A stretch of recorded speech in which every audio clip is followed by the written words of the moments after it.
comrades, today me and fellow Ugandans are going to deliver this formal complaint following Article 15 of the Statute of Rome to the International Criminal Court in The Hague.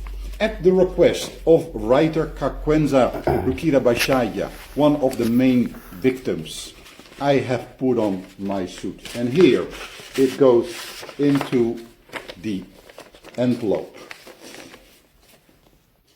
We will be going live around 2 p.m. Uganda time. This petition is specifically aimed at the biggest criminal, Muhoozi Kainerugaba. You will go to The Hague behind bars. Yes, nabagamba Muhoozi yalinnya gye gava. Oli ku Yugi Update TV kosinzo bango tuuliriza mbakulisa nnyo mukulika obwakedde abali mu Uganda lya weekend kansuubira ebintu bitambula bulungi nnyo. Kansuubira nti bitambulira ddala malidaadi saana. Abali mu kufiirwa mbasaasidde nnyo, nammwe abali mu ddwaliro abajjanjaba abaabwe, nammwe kansabe Mukama Katonda asobole okubeera nga abasuusa.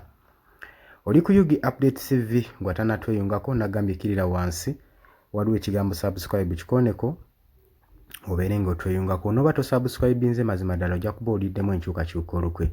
Nabagamba nti nno mu biseera nga bino zino channel zituyambako tuwumbawumba n'otudirectinga mu kkubo ettuufu lye tusaanidde okukwata kusaako n'okukubaganya ku birowoozo ku nsonga eziba zigenda mu maaso mu ggwanga.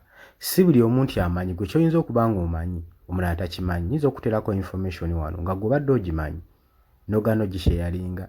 Sigamba nti nno ky'omanyi buli muntu aba akimanyi ng'abalala tebamanyi. Kitegeeza ojja kuba obakotogedde okumanya ate nga mu ggwanga mu kintu oba oyagala okuprospering ogenda mu maaso okumanya kye kimu ku yenkizeemu ekulemberwa.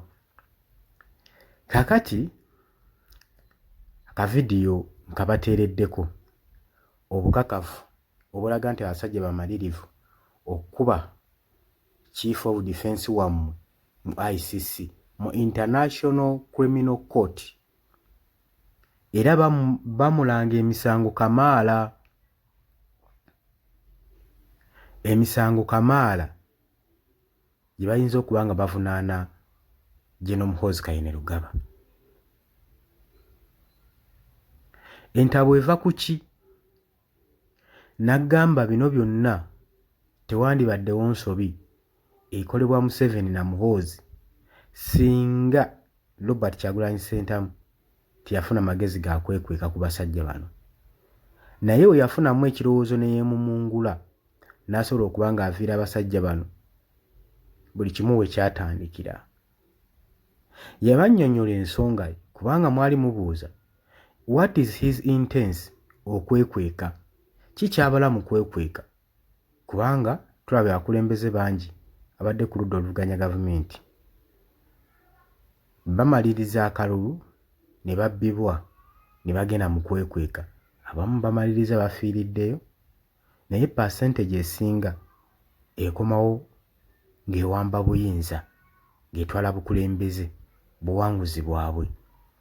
Kati abasinga mwakomentinga ku nsonga eyo naye yabannyonnyola n'abagamba nti no singa bankwata ne banteeka ku house arrest nandibadde sobola kukola pulogulaamu zange nakutuukiriza lubirirwa byange nga nze omuntu.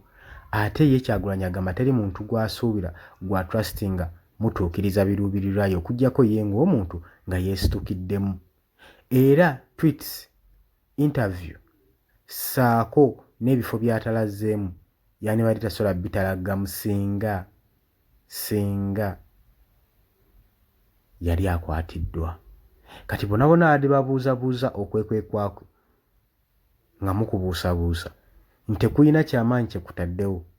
Kutaddewo influence y'amaanyi nnyo eri mu mawanga amalala ne gatandika okubeera nga gamonitalinga eggwanga erya Uganda na buli kimu ekigenda mu maaso. Era baseneta okutandika okutuuza ku Uganda akazito bino byonna ensonga eri emu Robert Kyagulanyi Ssentamu. Ekyo kikkirize oba kigaani. oluvannyuma lw'okukola ebyo byonna tulabye nga ajja akozesa gavumenti ensobi ate nga gavumenti ensobi ejja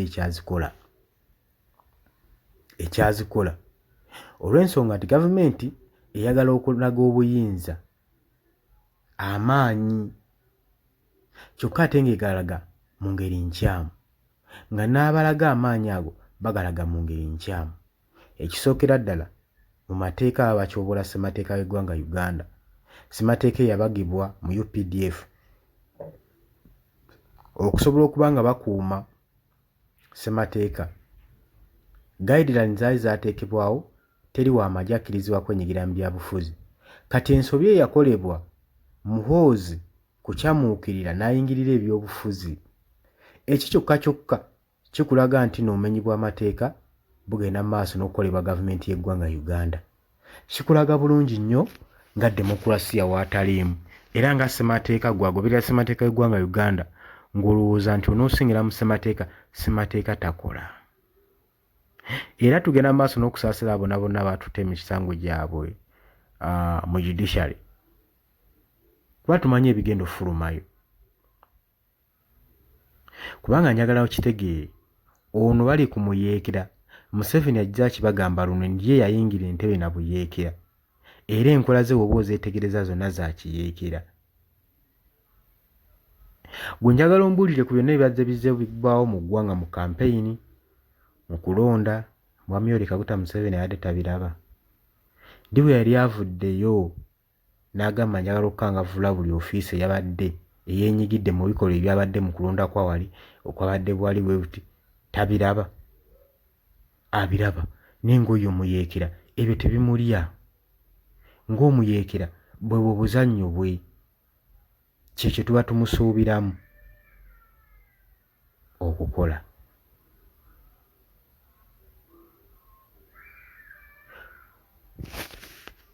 Oli ku Yugi Update TV nyongera okujjukizaako gwe atanakuba nga otweyungako okkirire wansi oteekeko ekigambo subscribe. Kakati kino kizze nga kyongereza ku information eyafulumizibwa Robert Amsterdam ng'agenda mu maaso n'okusindika information message obubaka ebbaluwa erabula gavumenti ya Uganda ya Mwami Yoweri Kaguta Museveni. Kubanga byonna bye yawandiika mu bbaluwa eyo tewali kyakoleddwa. Kikulaga obunyoomi obw'enkukunala. Ate ne batakoma okwo ne bagenda mu maaso n'okuba nga bawooninga nti bagenda babatuumye person ungreater nti tebasaanidde kulinnya kigere mu ggwanga lya Uganda. Kati nno kino kitegeeza buli kimu bajja kirwana nga bali eri era basobolera ddala okulwana buli nsonga yonna nga bali eri. Gavumenti okuvaayo okusanctioninga bano abakulu Smith saako ne Robert Amsterdam kyabika ekiwundu bakiyiyeemu ddagala kubanga luli badde balabula bulabuzi naye ku luno ensonga bagamba bazitwala mu ICC International Criminal Court balabe Mwami Yoweri Kaguta Museveni ne Muhoozi Kainerugaba ku luno alina okuteekebwako emabega w'emitayimbwa ku bikolwa by'azzaakola. Mwami Yoweri Kaguta Museveni ensonga zino wazazza zetegereza bagezezzaako nnyo okwagala okuggyawo embeera eno naye embeera egaanye okuvaawo kubanga buli kadde embeera eyongera kusajjuka. Twali tukyali awo nga seneta asindise obubaka era nga mubaka bwe yali asindise ng'agasseeko n'okubanja administration ya Donald Trump bamuwe clarification ku nsimbi zonna ezigenda mu ggwanga erya Uganda ku buyambi bwonna obuli obwa security ebyemmere ebyobulamu buli kimu basooke bamuwe information balabe saako n'omuwa accountability. Kati Museveni kino yalaba nga kigenda sannyalaza ebyenfuna ye. Gavumenti n'etandika okuba ng'erumaalumako ng'egamba Amsterdam ne Smith batuleetedde embeera eno okuba nga bagenda mu maaso n'okusoolooba ebyenfuna by'eggwanga lyattu Uganda bagenda mu maaso n'obiteekako omusittale Uganda ereme kuddamu kufuna buyambi bwe badde efuna mu ggwanga erya Amerika. Kino nno kyava oluvannyuma lwa information okutambula ennyo ku social media nga Muhoozi agenze maaso n'okuwooninga eggwanga erya America era ng'agamba nti agenda diteekako sanctions ez'amaanyi kubanga beenyigira mu kikolwa eky'okutolosa Robert Kyagulanyi Ssentamu saako n'okwenyigira mu buyeekera.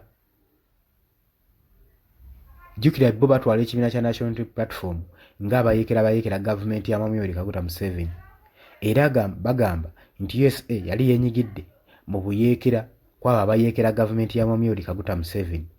N'oluvannyuma twalaba nga positi eno Muhoozi agisangulayo n'ateekayo positi ey'okwetuna ng'agamba namaze dda okutuukirira William Pope ambassador w'eggwanga erya America mu Uganda.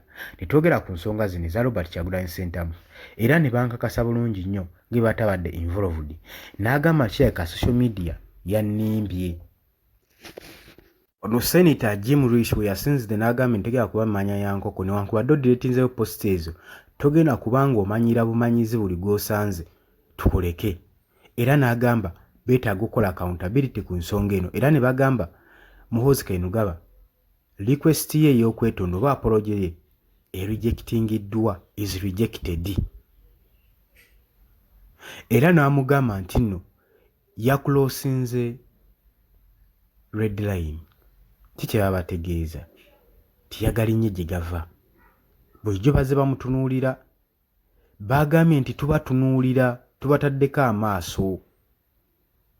Jjukira kati Trump ye buvuddeko agenze n'ayingira eggwanga erya DRC era ne basayininga ne batta omukago gw'ebyenfuna eby'obugagga ne Felix Tshisekedi omukulembeze w'eggwanga erya DRC.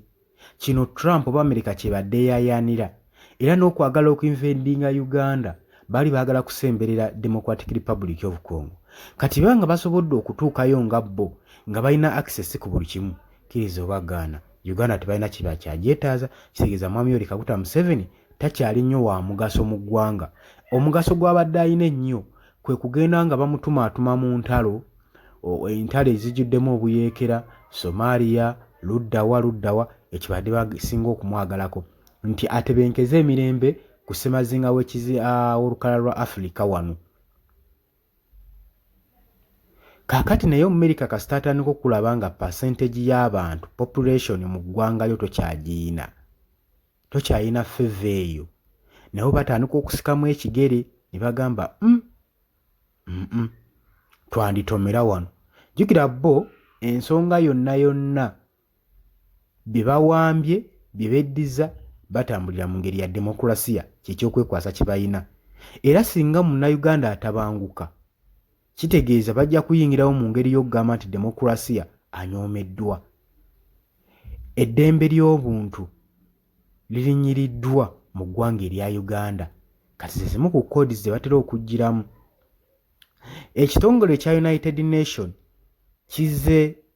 kigenda mu maaso n'okuba nga kikiralifayinga ku nsonga z'okutyoboola eddembe ly'obuntu mu Uganda naye tetulabangako kikolwa kyali kikoleddwa oba action n'emu yali eteekingiddwa ku mbeera eno. So nga ate ne mu Uganda tulinamu ebitongole ebirwanirira eddembe ly'obuntu biyite Human Rights Advocates omuli ekya Mariam Wangadya, Uganda Law Society. Bonna tubalaba boogera boogezi naye tetulabangako kikolwa kyonna kyali kiteekingiddwa. Kaakati bino byonna oluvannyuma lw'okumala okubaawo njija nkuwumbira outcomes causes kyaleeseewo enjawukana wakati ya gavumenti ya Mwami Yoweri Kaguta Museveni era ne batandika okwesojjasojja. Jjukira lwaki bagenda maaso n'okwesojjasojja. Muhoozi Kainerugaba yabalema okuhandolinga ng'akyali yensonga lwaki agenda kati agenda nga bayisaamu eggaali buli omu. Jjukira minisita nagamba ku minisita ne CDF minisita alankingibwa nnyo okubeera high ku CDF kubanga ye atula mu cabinet esalirawo eggwanga oba eteeseza eggwanga biki atula kakiiko akasalirawo biki ebigenda otwala eggwanga mu maaso tukoze tutya bino na bino ensonga zonna ezigenda mu maaso mu ggwanga okuteeseza ab'amagye. Kati ate omulimu gwa CDF gwa kukunga kuorganizinga kutegeka commanding amagye alina kubeera ali under civilian mmwe abantu mmwe abalina omufuga kubanga mmwe abakontrolinga amagye gasayiningibwa kuumaggwanga tegalina yingirira byabufuzi era muhoozi kyonna kyonna kyakola akikolera mu nsobi ekyo kyenjagadde omanyi kaakati bino byonna byonna okubaawo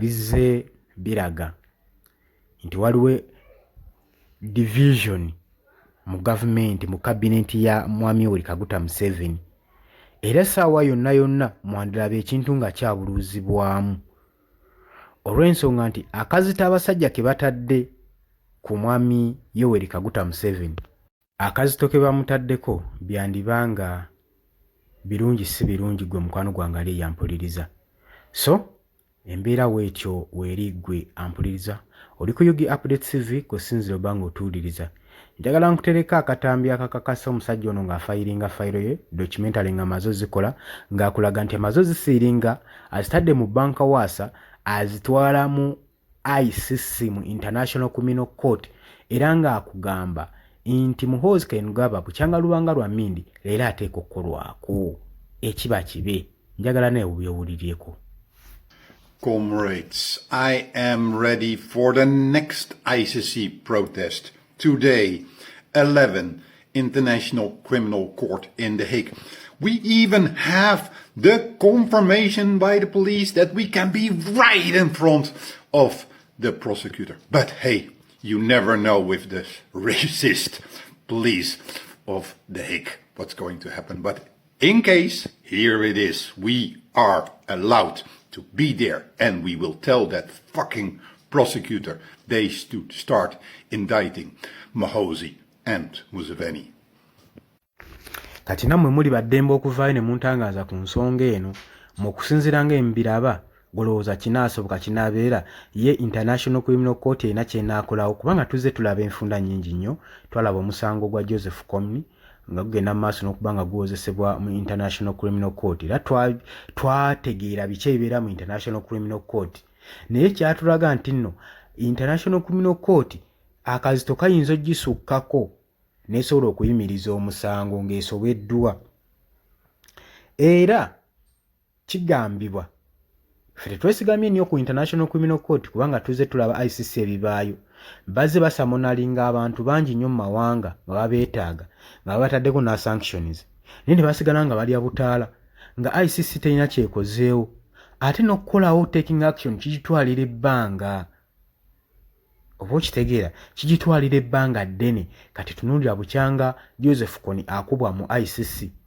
bbanga kiri baamuleeta mu kooti era omusango gwasalwa gutya biki bye tutunuulidde kati ebyo byonna tulina obitunuulira ennyo so nga munnayuganda ye kyayagala kwe kuddizibwa eddembe lye okweyagalirako mu ggwanga lye mu nsi ye naye ebyo eby'okutiisatiisa omuntu n'asigala ng'alya butaala ekyo tekijja tukolera nga bannayuganda webanga ICC egenda kukwata ku musango twagala taking action immediately tulabe nga balina kye bakozeewo ku nsonga eno okuwa obukakafu eri munnayuganda kubanga mu kutwala omuntu ng'ono mu ICC bannayuganda bangi abali expected okutwala obujulizi information okusobola okulumiriza si Chief of Defence Force ku bintu byazagenda mu maaso n'okukola n'ebikolwa eby'okwenyigira mu byobufuzi ng'ate ssemateeka wa Uganda takikkiriza n'ebintu ebimu byazze yeepaatiikako okuzza emisango okukyunya okujeza bannayuganda byonna byonna bajja kwetaaga obujulizi naye singa bannayuganda banaava ne basituka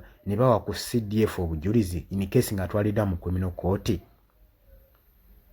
gulowooza banaasigala bali seefu kubanga bajja muwozesa biggwe bagambe nti nno kati bapulaninga for next ruling ikiro ono CDF gwe banaaba batatte mu International Criminal Court ebitiibwa bisigala byo ebiri era gyasigaza ekitiibwa kye ng'agenda mu maaso n'okukakalabya emirimu gye olowooza kyekinaatuuka ku bannayuganda abanaabeera bawaddeyo obujulizi so si ebyo ebintu bye twagala when we start to eliminating ddala we suppress away eno enkola system eviirewo ddala munnayuganda ddemu ofuna eddembe lye zindowooza yange simanyi gwe kikyolowooza naye ng'oli ku Yugi Update TV osobola okuteekawo mu comment section endowoozayo osobola okulikinga abaagala okukomentinga mbaniriza. Naye ekikulu kyekyo kusharinga information esobole okutuuka ku muntu oyo atasobola kufuna ddoboozi lino. Mbaagala nnyo baganda bange era mbagaliza weekend ennungi. Mweraba.